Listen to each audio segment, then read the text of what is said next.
आज हम लोग प्रूफ करेंगे प्रमेय 6.3। लिखा है यदि दो त्रिभुजों में संगत कोण बराबर हों तो उनकी संगत भुजाएं एक ही अनुपात में अर्थात समानुपाती होती हैं और इसीलिए ये त्रिभुज समरूप होते हैं। अब ये एग्जाम में जब आएगा तब आपसे पूछ लिया जाता है कि ये दो त्रिभुजों में संगत कोण बराबर हों तो उनकी संगत भुजाएं एक ही अनुपात में होती हैं, सिद्ध कीजिए। यहीं पर कह दे कि हाँ बराबर हों तो सिद्ध कीजिए कि उनकी संगत भुजाएं एक ही अनुपात में या अर्थात समानुपाती होती हैं और इसीलिए त्रिभुज समरूप होते हैं। तो ये यहाँ पर एक प्रमेय दी गई है, इसको हमें प्रूव करना है। एग्जाम में भी ये आती रहती है, तो आज हम लोग इसको प्रूव करना सीखेंगे। ध्यान दीजिए, सबसे पहले तो मैंने इसमें दो त्रिभुज बना लिया है, समरूप त्रिभुज। देखिए इधर एक त्रिभुज बनाया है ABC और दूसरा क्या बनाया है PQR। आप जानते हैं कि समरूप त्रिभुज जो होते हैं उनमें जो कोण होते हैं, संगत कोण होते हैं, वे बराबर होते हैं। संगत भुजाएं क्या होती हैं? संगत भुजाएं एक अनुपात में होती हैं अर्थात समानुपाती होती हैं, अर्थात संगत भुजाओं का अनुपात बराबर होता है। तो वो इसमें बताया गया है प्रमेय में कैसा होता है, लेकिन उसे हमें यहाँ पर प्रूव करना है। ठीक, उसे हमें यहाँ पर सिद्ध करना है। अच्छा, आपने त्रिभुज के बेसिक में पढ़ा था कि समरूपता में जो होता है वो सेम शेप होती है।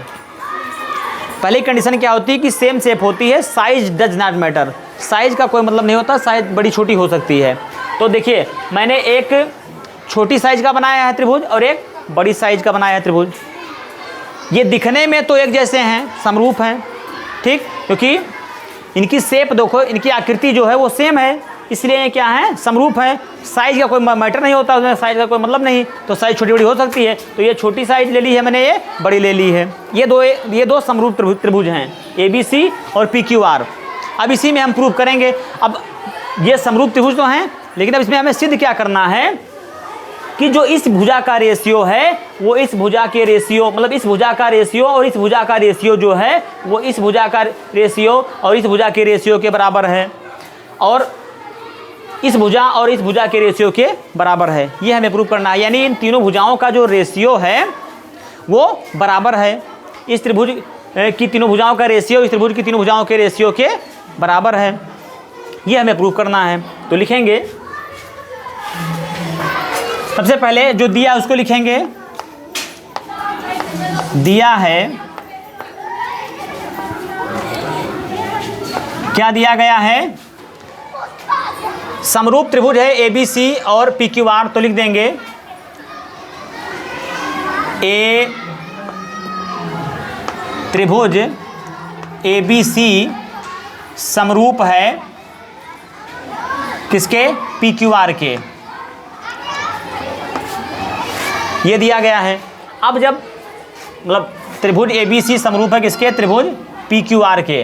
तो जब दो त्रिभुज समरूप होते हैं तो उसकी पहली कंडीशन क्या होती है कि उसके संगत कोण बराबर होते हैं। तो ये समरूप त्रिभुज हैं तो जाहिर सी बात है कि इनके कोण बराबर हैं। यही देखो प्रमेय में बताया गया है कि ये दो त्रिभुजों में संगत कोण बराबर हों तो उनकी संगत भुजाएं एक ही अनुपात में अर्थात समानुपाती होती हैं। अर्थात संगत कोण क्या है? बराबर हैं इन दो त्रिभुजों में। या कोई भी समरूप त्रिभुज होता है तो उसमें जो संगत कोण होते हैं वो बराबर होते हैं। संगत भुजाएं बराबर हों या ना हो कोई फर्क नहीं पड़ता है, लेकिन संगत भुजाओं का रेशियो हमेशा बराबर होता है। तो पहली कंडीशन तो हमको पता ही है, दूसरी कंडीशन को हमको सिद्ध करना है। पहली कंडीशन बताया गया है कि हाँ त्रिभुज ABC, इसमें यहीं पर देगा ना कि यदि दो त्रिभुजों में संगत कोण बराबर हों तो सिद्ध कीजिए कि उनकी संगत भुजाएं एक ही अनुपात में अर्थात समानुपाती होती हैं। तो पहली कंडीशन आपको दे करके दूसरी कंडीशन पूछी जाएगी। तो लिखेंगे कि त्रिभुज ABC समानुपाती है किसके? त्रिभुज PQR के। ये देखिए ABC की जिस प्रकार से आकृति है सेम वही आकृति जो है PQR की है, बस फर्क सिर्फ ये है कि ये छोटे मियाँ हैं और ये बड़े मियाँ हैं साइज में। ठीक, अब ये समरूप हैं तो जाहिर सी बात है कि इसके जो संगत कोण हैं वो बराबर होंगे। तो दिया है में हम उसको भी लिख लेंगे, यानी कोण A जो है वो किसके बराबर होगा? कोण A जो है वो बराबर होगा कोण P के। तो लिख देंगे बराबर कोण P। इसी प्रकार से कोण B किसके बराबर होगा? कोण B बराबर है कोण Q के। तो यहाँ पर लिख देंगे कोण Q। इसी प्रकार से देखिए कोण C जो है वो किसके बराबर होगा? कोण C बराबर है कोण R के।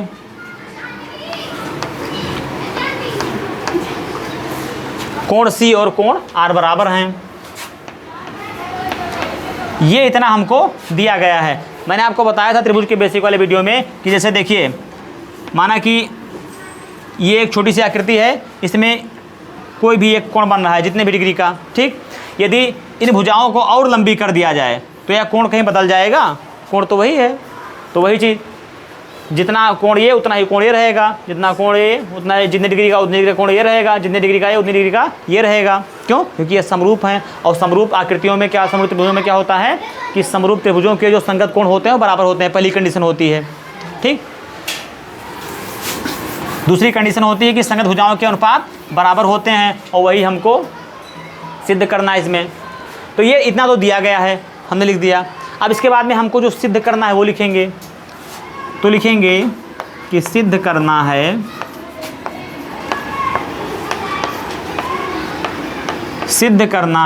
क्या सिद्ध करना है हमको?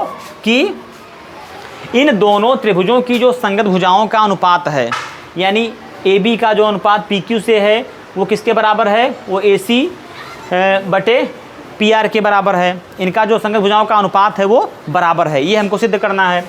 अर्थात हम लिख सकते हैं कि सिद्ध क्या करना है कि AB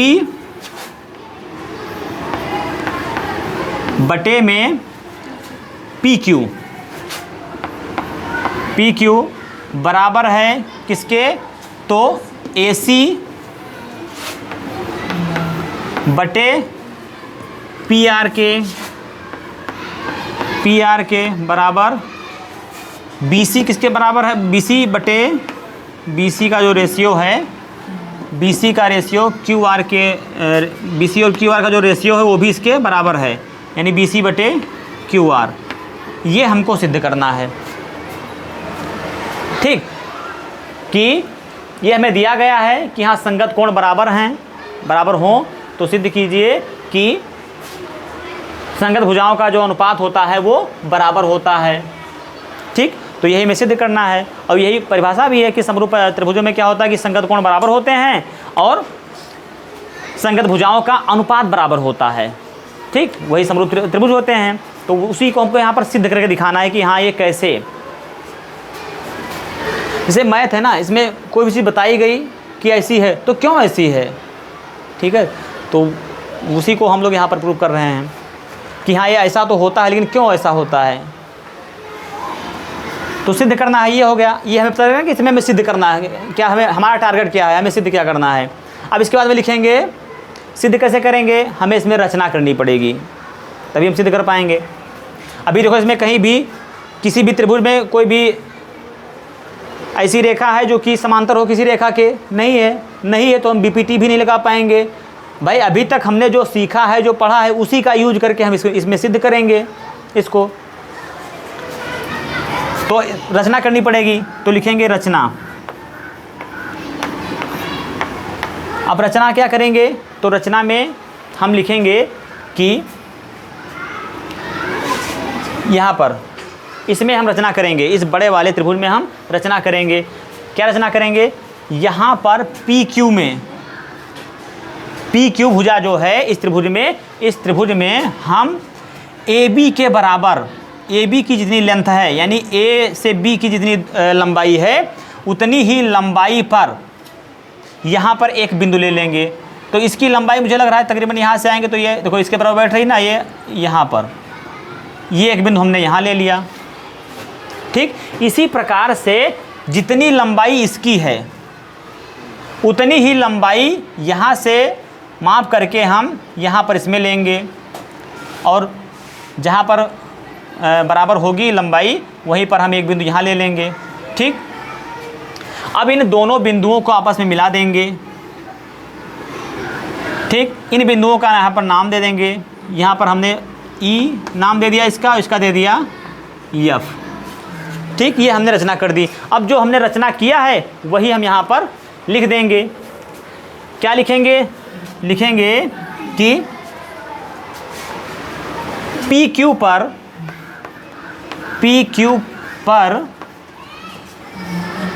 ए बी के बराबर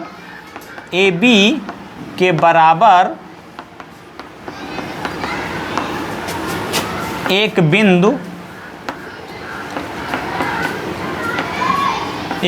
बिंदु ई लिया। पी क्यू पर ए बी के बराबर एक बिंदु ई लिया, या आप ऐसे लिख सकते हैं कि पी क्यू पर एक बिंदु ई लिया ताकि ए बी बराबर पी ई। ठीक, तो वही हमने यहाँ पहले लिख दिया कि पी क्यू पर ए बी के बराबर एक बिंदु लिया, अर्थात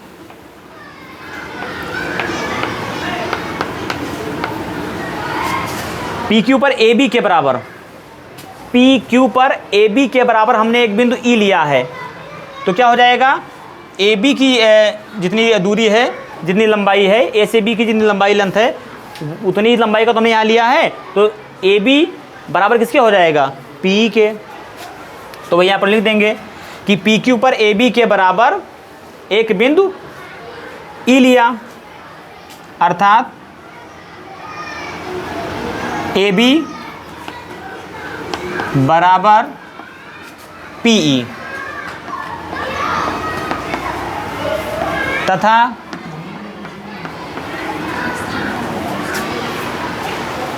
पी आर पर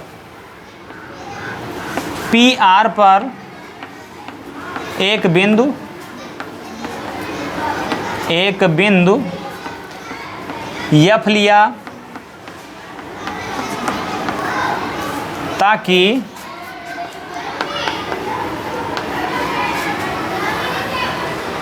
ए ई बराबर पी एफ, ताकि ए ई बराबर पी एफ हो। ये हमने रचना की। AC बराबर होगा ना? हाँ, ये सॉरी, ये ए सी बराबर, देखिए यहाँ से जितनी लंबाई इसकी है उतनी ही लंबाई पर हमने एक बिंदु यहाँ पर लिया है ना, पी एफ। तो ए सी बराबर पी एफ होगा। तो यहाँ पर लिख दिए ए सी। एक्चुअली यहाँ पर ई भी लिखा था ना, इसलिए त्रुटि हुई। वो ई जो है वो उस त्रिभुज में लिखा हुआ है, ये त्रिभुज थोड़ा समीप बन गए, इस वजह से थोड़ा ध्यान रखिएगा। तो ताकि ए सी बराबर पी एफ हो, इस प्रकार से हमने रचना की। इसके बाद में हमने क्या किया? इसके बाद में हमने ई को एफ से मिलाया, ई बिंदु को एफ से मिलाया। तो उसको भी इसी में लिख देंगे कि ई को एफ से मिलाया। बस हमने रचना तो इतनी ही की ना, और तो कोई रचना की नहीं है, तो बस इतना ही लिखेंगे। अब इसके बाद हम सिद्ध करेंगे। तो लिखेंगे कि त्रिभुज ए बी सी, त्रिभुज ए बी सी तथा त्रिभुज ए बी सी तथा त्रिभुज पी ई एफ में, पी ई एफ में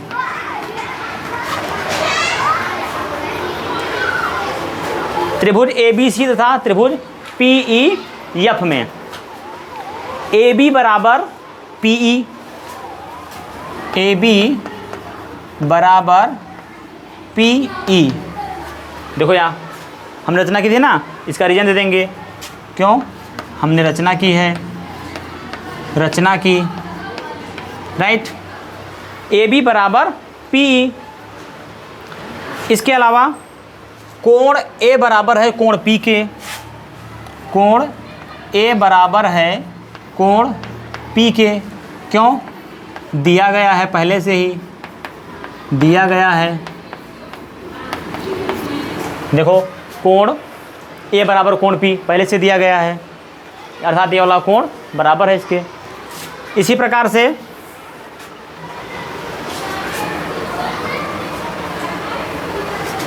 ए सी बराबर किसके है? पी एफ के। ए सी बराबर पी एफ के, पी एफ के, क्यों? हमने रचना की है इस तरह से कि वो बराबर रहे, तो रचना की है हमने, ठीक। अब यहाँ पर ध्यान से देखिए, ए बी जो है वो पी ई के बराबर है, बीच का कोण जो है इस कोण के बराबर है, फिर ये भुजा इसके बराबर है। तो इसमें कुछ नियम आपको दिखाई पड़ रहा है। देखो, ये भुजा को कहते हैं साइड, कोण को कहते हैं एंगल, तो साइड एंगल, और भुजा को कहते हैं साइड, तो साइड एंगल साइड। सर्वांग समता का जो साइड एंगल साइड जो नियम है वो लग रहा है कि नहीं लग रहा है यहाँ पर? तो उसके अकॉर्डिंग इसको हम सर्वांग सम सिद्ध कर देंगे। तो त्रिभुज के साइड एंगल साइड सर्वांग क्षमता नियम से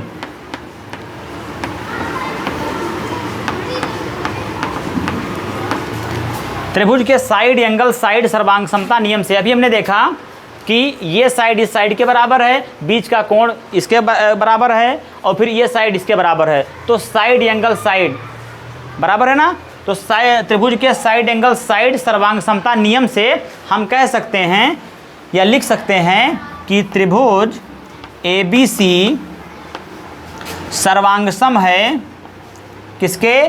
त्रिभुज पी ई एफ के। त्रिभुज पी ई एफ के सर्वांग सम है। तो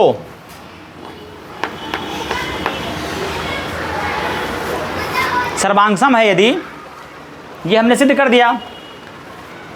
तो अगर सर्वांग सम है तो जाहिर सी बात है सर्वांग सम त्रिभुजों में क्या होता है, उसमें दो गुण होते हैं कि संगत कोण बराबर होते हैं और संगत भुजाएं भी बराबर होती हैं। तो इसका मतलब क्या हुआ कि ये भुजा इस भुजा के बराबर है, ये भुजा इस भुजा के बराबर है, ये भुजा इस भुजा के बराबर है, ये कोण इस कोण के बराबर है। तो पहले से भी दिया गया था, लेकिन अब जब सर्वांग सम हमने इसको सिद्ध कर दिया तो हमें ये पता चल गया कि अब ये कोण जो है वो इस कोण के बराबर है, ठीक, और ये कोण जो है वो इस कोण के बराबर है। ये हमको पता चल गया ना। तो हम यहाँ पर लिख सकते हैं यही चीज़ कि तो कोण B बराबर कोण E। क्यों? रीजन देंगे CPCT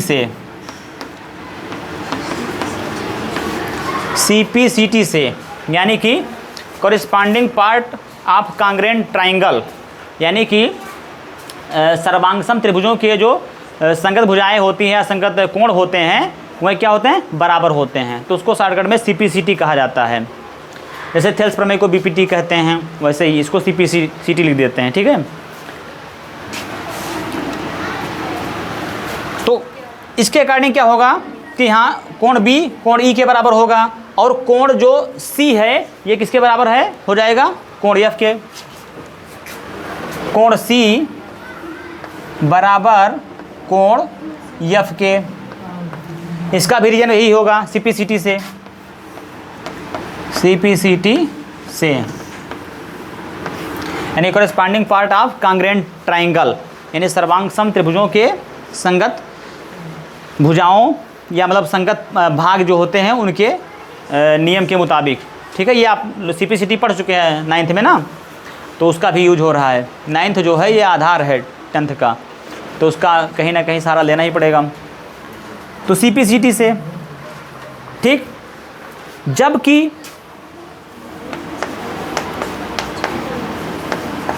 जबकि हमको पहले से जो दिया गया था इसमें वो तो था कि कोण बी जो बड़ा है वो बराबर है कोण क्यू के, कोण बी बराबर है कोण क्यू के, ये दिया गया है,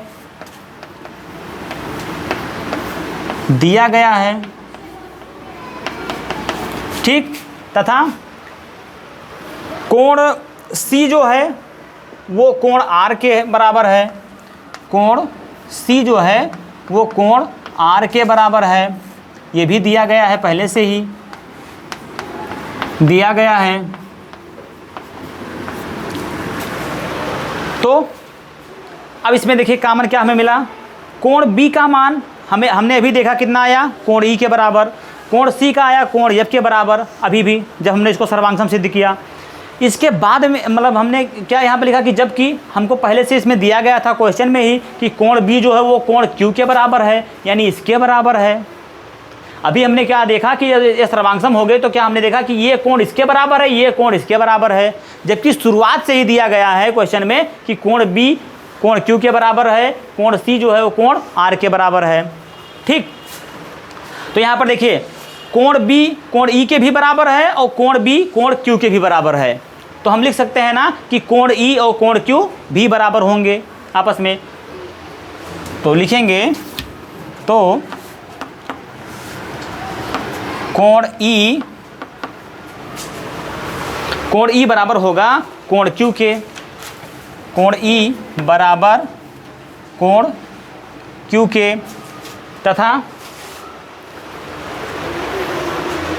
कोण सी जो है वो देखो एफ के बराबर है और कोण सी का मान पहले से दिया गया है कि कोण आर के बराबर है, तो हम लिख सकते हैं ना कि कोण एफ बराबर कोण आर, तो लिख देंगे कोण एफ बराबर कोण आर, ठीक। अब देखिए अर्थात कोण ई बराबर है कोण क्यू के, ये कोण किसके बराबर है, इसके, ठीक। और फिर है कोण एफ बराबर है कोण आर के, ये कोण किसके बराबर है, इसके बराबर। हमने इन दोनों कोणों को बराबर दिखा दिया, ठीक। अब आप जानते हैं कि 9th में आपने एक कॉन्सेप्ट पढ़ा था कि जब भी कोई भी दो संगत कोण बराबर होते हैं तो जो दोनों रेखाएं होती हैं वो कैसी होती हैं, समांतर होती हैं। ये हम लोग 9th में पढ़ चुके हैं। तो उसके अकॉर्डिंग आप देखिए यहाँ पर जब दो संगत कोण जो हैं ये बराबर हैं तो ये रेखा कैसी होगी, इसके समांतर होगी।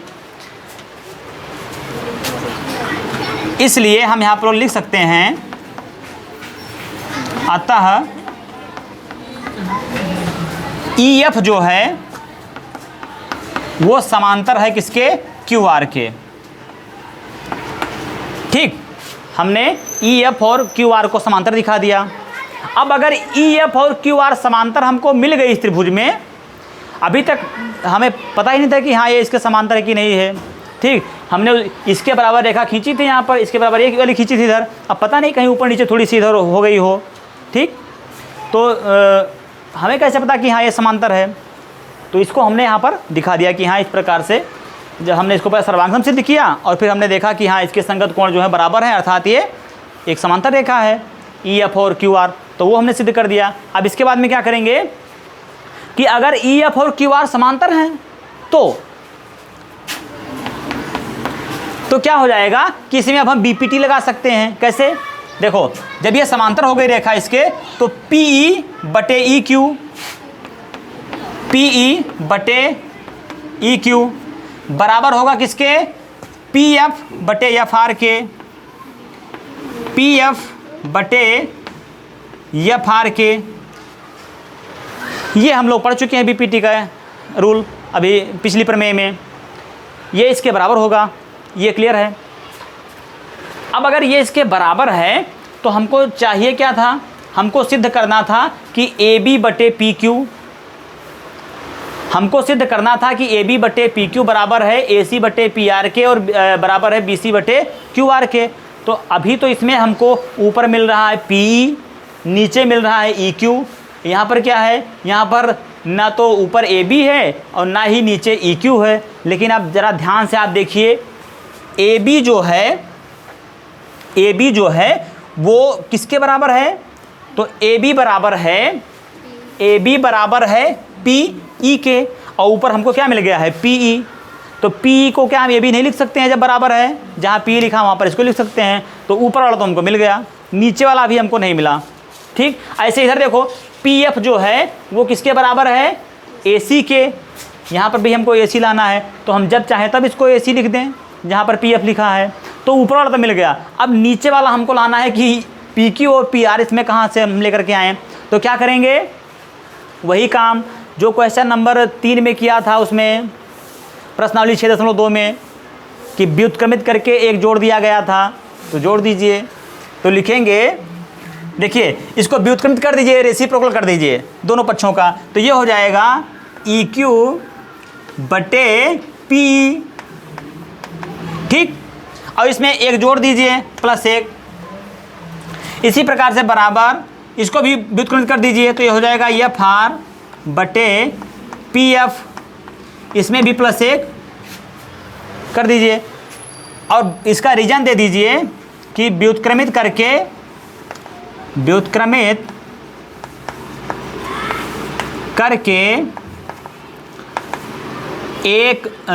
करके दोनों पक्षों में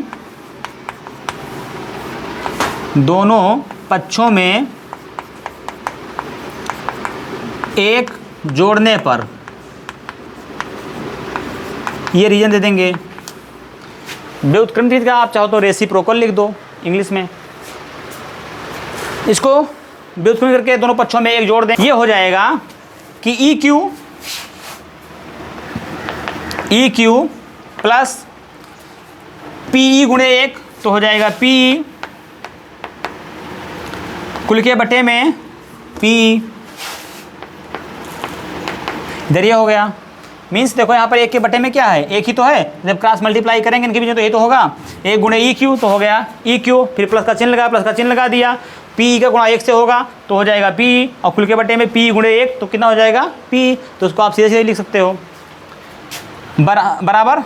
ये क्या हो जाएगा? आगे लिखा है एफ आर, तो लिख दीजिए एफ आर, फिर प्लस, तो प्लस का चिन्ह लगा दीजिए, पी एफ गुणे 1, तो क्या हो जाएगा? P F.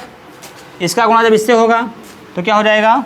पी एफ कुल के बटे में पी एफ। अब ध्यान से देखिए दोनों त्रिभुजों को, E Q plus P E, अगर ई क्यू और पी ई को जोड़ दिया जाए, देखो ई क्यू की जो लंबाई है, इस लंबाई में अगर पी ई की लंबाई को जोड़ दिया जाए तो हमको क्या प्राप्त हो जाएगा? पी क्यू प्राप्त हो जाएगा ना। यानी पी क्यू की जो लंबाई है, इसके 2 पार्ट हैं, एक तो है पी ई और दूसरा है ई क्यू। दोनों को जोड़ देंगे तो हमें क्या मिल जाएगा? P Q. पी क्यू को जब तोड़ देंगे तो क्या मिल जाएगा? 2 पार्ट, ये पी ई और ई क्यू। तो यहाँ पर क्या है? यहाँ पर है E Q plus P E, यानी ई क्यू की लंबाई में यहाँ से यहाँ तक की जो लंबाई है, इस लंबाई में यहाँ से यहाँ तक की लंबाई को हमको जोड़ देना है, तो हमको क्या मिल जाएगा? ये पूरी लंबाई है हमको मिल जाएगी। तो पूरी लंबाई क्या है? पी से लेकर क्यू तक है, तो यानी पी क्यू। तो इसके स्थान पर हम क्या लिख सकते हैं? P Q. तो यहाँ पर लिख दीजिए पी क्यू, बटे में क्या है? पी ई, तो पी ई लिख दीजिए, बराबर। अच्छा, एक बात कहाँ यहाँ पर ध्यान रखिएगा, अभी हमने देखा था ना कि पी को हम ए बी लिख सकते हैं, ठीक है, लेकिन इसको यहीं पर मत लिख दीजिएगा, इसको पहले इस तरह से व्युत्क्रमित करके और नीचे वाला बदल लीजिएगा, तब लिखिएगा। अभी हम लोग आगे लिखेंगे। अगर यहीं पर आपने ए बी लिख दिया तो यहाँ पर जहाँ ये लिखा है कि पी, तो पी के जगह पर ए बी आ जाएगा, तो ए बी में ई क्यू कैसे जोड़ोगे? ए बी तो आपका ये हो जाएगा, इसमें ई क्यू कैसे जोड़ोगे? जोड़ने पर आपको क्या मिलेगा? आप उसे को दिखाई नहीं पाओगे। तो इसलिए अभी हम लोग इसको बाद में बदलेंगे, पहले नीचे वाला बदल लेंगे तब, ठीक है। तो पी क्यू बटे पी हो गया। इसी प्रकार देखो एफ आर और पी एफ को जोड़ेंगे तो क्या मिलेगा? एफ आर और पी एफ को जोड़ दीजिए, क्या मिल जाएगा? P R. तो इसको हम लिख देंगे पी आर। इसके बटे में क्या है? पी एफ, तो लिख दीजिए पी एफ। ठीक, अब क्या करेंगे? इसको पुनः व्युत्क्रमित कर देंगे, ऊपर का नीचे, नीचे का ऊपर कर देंगे, तो ये हो जाएगा P बटे पी क्यू बराबर पी एफ बटे में पी आर, रीजन रेसिप्रोकल करने पर या व्युत्क्रमित करने पर लिख दीजिए रेसिप्रोकल करने पर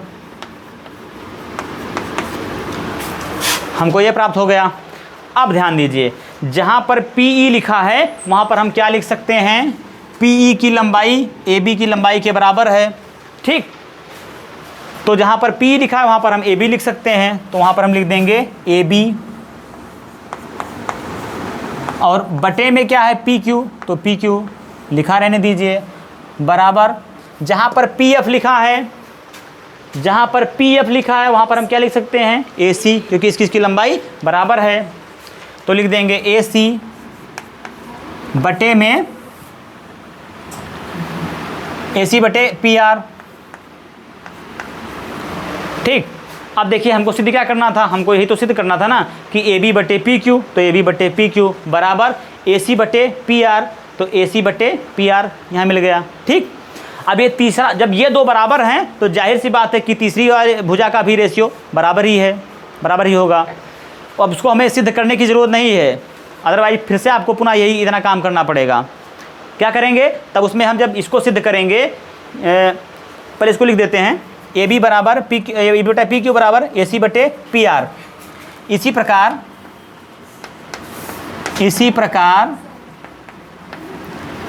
इसी प्रकार क्या हो जाएगा कि AB बटे PQ बराबर AC बटे PR बराबर होगा किसके, BC बटे QR के, BC बटे QR के।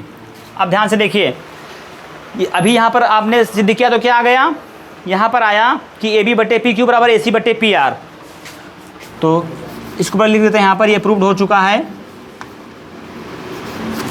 अब जब यहाँ पर आप क्या करते, ये जो आपने बिंदु लिया था इसको यहाँ पर ना लेकर के, जब आप इन दोनों बिंदुओं को ऐसे ले लेते कि इसको यहाँ नहीं लेते, यहाँ पर ले लेते और यहाँ ले लेते, यहाँ पर इसको ऐसे मिला देते। ठीक, तब और इस त्रिभुज को, ये त्रिभुज ऐसे खड़ा था अगर, तो इसको आप ऐसे घुमा के बना दिए होते। बात समझ में आ रही है? यहाँ पर ये जो हमने EF लिया है ये हम इसी भुजा पर ना लेकर के इसी भुजा पर ले लेते, तो फिर जब हम सिद्ध करते तो हमको क्या मिल जाता, हमको मिलता कि AB बटे PQ बराबर हमको ये मिल जाता BC बटे QR। तो इसीलिए यहाँ पर लिख दिया गया है कि जिस प्रकार से हमने इसको सिद्ध कर दिया उसी प्रकार से हम इसको भी सिद्ध कर सकते हैं, और इसी प्रकार से वो भी सिद्ध किया जाएगा, अर्थात इसी प्रकार से उसको भी सिद्ध किया जा सकता है। तो इस प्रकार से इस प्रमेय को प्रूफ किया जाएगा।